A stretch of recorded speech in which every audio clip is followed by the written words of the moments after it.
বিধায়ক অতুল বৰাৰ বাসগৃহত উপস্থিত নিউ গুৱাহাটী সমষ্টিৰ প্ৰাৰ্থী দীপ্লু ৰঞ্জন শৰ্মা সিদ্ধাৰ্থ ভট্টাচাৰ্যই যেতিয়া আশীৰ্বাদ দিছে মই কিয় সহায় নকৰিম বুলি প্ৰতিক্ৰিয়া ব্যক্ত কৰি দীপ্লু ৰঞ্জন শৰ্মাক নিৰ্বাচনৰ সহায় কৰিব বুলি ক'লে বিধায়কগৰাকীয়ে।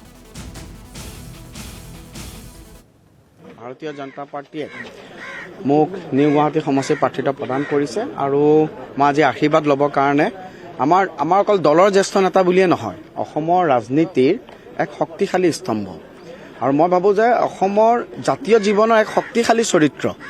অকল ৰাজনৈতিকভাৱে জ্যেষ্ঠ বুলি আমাৰ অতুলদাৰ প্ৰতি সন্মান নাই, কিন্তু অতুলদাৰ প্ৰতি সন্মান আছে অসমৰ জাতীয় জীৱনৰ এক শক্তিশালী চৰিত্ৰ আৰু বহু সময়ত তেওঁৰ ইতিহাস। গতিকে মই মাননীয় অতুলদাৰ আশীৰ্বাদ ল'বলৈ আহিছোঁ। অতুলদাৰ আশীৰ্বাদে মোক নিৰ্বাচনৰ যি বৈতৰণি পাৰ কৰাত যথেষ্ট পৰিমাণে সহায় কৰিব আৰু কেৱল নিৰ্বাচন বা ৰাজনীতি বুলিয়ে নহয়, অতুলদাৰ আশীৰ্বাদ সদায় আমাৰ কাম্য। মই যেতিয়া বিধানসভাত আছিলোঁ বিভিন্ন সময়ত অতুলদাক লগ পাওঁ, সাংগঠনিকভাৱেও বিভিন্ন সময়ত অতুলদাই বিভিন্ন ক্ষেত্ৰত আমাক দিহা পৰামৰ্শ দিয়ে আৰু বহু সময়ত মই ভাবোঁ যে অসমৰ এটা সময়ছোৱাৰ জীৱন্ত দলিল অতুলদা, জীৱন্ত দলিল। অসমৰ আমি যদি চাওঁ 1979 চনৰ আগৰ পৰাই অসমৰ জাতীয় জীৱনৰ বহুত ঘটনাৰ এক জীৱন্ত দলিল মাননীয় অতুলদা। গতিকে সেইটো ক্ষেত্ৰত জ্ঞানৰো সম্ভাৰ। আমি বহু সময়ত অতুলদাক ফ'ল' কৰোঁ। মই আজি অতুলদাৰ আশীৰ্বাদ লৈছোঁ, অতুলদাই আশীৰ্বাদ দিছে আৰু মই সেইকাৰণে আজি মই নিজকে অত্যন্ত আনন্দিত অনুভৱ কৰিছোঁ আৰু গৌৰৱ অনুভৱ কৰিছোঁ। সমষ্টিৰ প্ৰচাৰৰ কাৰণে তেওঁক অনুৰোধ কৰিছে। চাওক, প্ৰথম কথা অনুৰোধ নহয়, অতুলদাৰ ওচৰত মোৰ দাবীও থাকিব। অতুলদাৰ আমি ভাতৃৰ নিচিনা, সন্তানৰ নিচিনা। গতিকে অতুলদাই নিশ্চিতভাৱে মোক আঙুলিত ধৰি পেলাই গোটেই নিৰ্বাচনটো অতুলদাই আগুৱাই লৈ যাব। মোক সেইখিনি অতুলদাৰ ওপৰত মোৰ আশা নহয়, মোৰ দাবী আছে অতুলদাৰ ওপৰত। দীপ্লু ৰঞ্জন শৰ্মা নিউ গুৱাহাটীৰ পৰা উঠিব।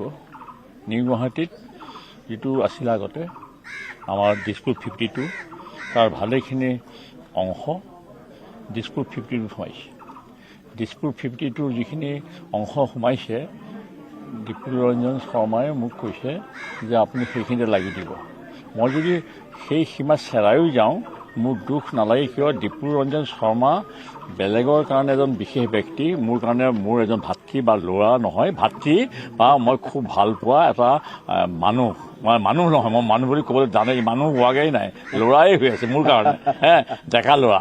আৰু তেওঁ মানে ধুনীয়াকৈ কথা বতৰা কোৱা, ভাষণ দিব পৰা, হিন্দীতে হওক বা বেলেগ ভাষাতে হওক, অসমীয়াটো পাৰেই বাৰু, সেইখিনি মই নিজ কাণেৰে শুনিছোঁ, নিজে দেখিছোঁ। গতিকে মই আজিও কৈছিলোঁ যে সিদ্ধাৰ্থ ভট্টাচাৰ্যে বেয়া পাব, এনেকৈ কৈছিলোঁ, কিন্তু সিদ্ধাৰ্থ ভট্টাচাৰ্যেতো তেওঁক আশীৰ্বাদ দিছে। এতিয়া বেয়া পোৱাৰ প্ৰশ্নটো নাই, কাৰণ মই সেই বাঢ়ি যাব খোজা নাই, কিয় যিহেতু দিছপুৰ সমষ্টি 33ত মই থাকিব খোজা নাই। মই সেইটো হিমন্ত বিশ্ব শৰ্মা তেখেত মোৰ ঘৰলৈ আহোঁতে সেইটোৱে কৈছোঁ। তেওঁ নিজেও কৈছে তেতিয়াহ'লে আপুনি ডিমৰীয়া এটা লাগো বুলি কৈছে। সেই ডিমৰীয়া বুলি কওঁতে সেই ডিমৰীয়া কওঁতে অকল সোণাপুৰ নহয়, ডিমৰীয়া মঠঘৰীয়াও সোমাইছে, নুনমাটিও সোমাইছে, বীৰকুছিও সোমাইছে, নুনমাটিও সোমাইছে, তাৰাংগীও সোমাইছে, সাতগাঁও সোমাইছে। ডিমৰীয়া বুলি কওঁতে গ্ৰাম্য অঞ্চল নহয়, চহৰ অঞ্চল আছে ভালেখিনি। আৰু মোৰ যিটো 50 ডাঙৰ ইণ্ডিয়াৰ ভিতৰত, অসমৰ নহয় ইণ্ডিয়াৰ ডাঙৰ, তাতেতো নিউ গুৱাহাটীৰ ভালেখিনি মানুহ ভোটাৰ কিমান থাউজেণ্ড বুলি কৈছা তুমি? 97,000। সেইখিনিতো 52 আছিলে, মইতো চবকে চিনি পাওঁ। সেইকাৰণে মই তেওঁক কৈছোঁ যে এইখিনি মানুহৰ লগত তুমি যোগাযোগ ৰাখিবা আৰু মোৰ কৰণীয়খিনি মই কৰিম। কাৰণ দীপ্লু শৰ্মাক যেতিয়া নিজে যিটো টিকেটত উঠিম বুলি ভাবি আছিল সিদ্ধাৰ্থ ভট্টাচাৰ্যে, তেওঁৱে যদি তেওঁক আশীৰ্বাদ দিব পাৰে, তাতকৈ 1000 গুণ বেছি আশীৰ্বাদ মই দিব পাৰিম। কিয়? যিহেতু কাৰণ তেওঁতো মোৰ সমষ্টিত আহি দিয়াহেঁতেন তেতিয়াহ'লে মোৰ সংঘাত এটা হ'লহেঁতেন। এতিয়া আৰু কিহৰ সংঘাতহে, এতিয়া আৰু তেওঁতো মোৰ সমষ্টিত মোক দিগদাৰ দিয়া নাই, বৰঞ্চ তেওঁ এটা সমষ্টিত দিছে, সেইটো কাৰণে দুখ প্ৰকাশ কৰিলে সিদ্ধাৰ্থ হেৰি কৰক, দুখ প্ৰকাশ কৰক, মোৰ কি আহি যায়, কৰি থাকক দুখ প্ৰকাশ। সেইকাৰণে মই দুখ প্ৰকাশ নাই কৰা, ভাল পাইছোঁ, অল দ্য বেষ্ট। মই তেওঁৰ লগত হাত মিলাই কৈছোঁ যে তোমাৰ মংগল হওক, সুন্দৰ হওক আৰু তুমি জয়লাভ কৰা। ঈশ্বৰে তোমাক সহায় কৰক আৰু ৰাইজেতো কৰিবই, ঈশ্বৰেও সহায় কৰক। এইখিনিয়ে মোৰ তোমাৰ প্ৰতি আশীৰ্বাদ থাকিল, শুভেচ্ছা থাকিল।